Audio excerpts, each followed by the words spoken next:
Are you still trying to figure out who that really is? Even after my first video? My first video where I make a pretty convincing case that this is no coincidence. But if you're still not convinced, hang on to your seats because I got some new information and it all stems from this beautiful statue constructed in 1848. You see, that statue is actually a statue of Lucifer, and it's called the Genius of Evil. And when you look closely, there are some pretty unmistakable similarities between this statue and a certain statue in the NYC.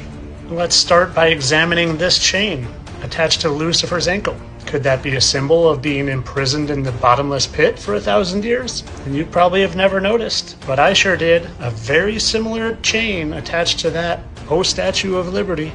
And when you look at the faces of those two seemingly unrelated statues, they sure bear an awful similar resemblance. And did you happen to notice what Lucifer was holding in his hand in that statue? A 1, 2, 3, 4, 5, 6, 7 point crown? Well, have you ever noticed how many points are in the Statue of Liberty's crown? And did you happen to notice what type of fruit was hanging out in the bottom of that statue as well? And well, I really don't have to go here, do I? And although small, and at the very bottom of the statue, did you notice this torch laying on the ground? That torch that just also happens to bear a very similar resemblance? That torch that Lucifer, the light bearer, is often depicted with right in plain sight. So much in plain sight that you probably look right past it and might even unknowingly be rooting for it.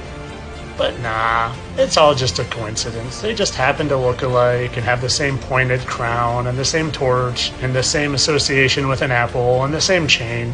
Just a big coincidence.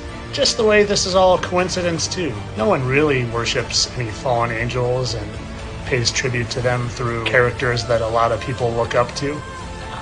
Just like the Vatican would never actually call their telescope Lucifer. It's just all jokes. It's all for fun. It's all entertainment. But stay tuned for some more information on that. But like I said, this is all for shits and gigs, for your entertainment, because that's all I am. Satire and entertainment purposes only.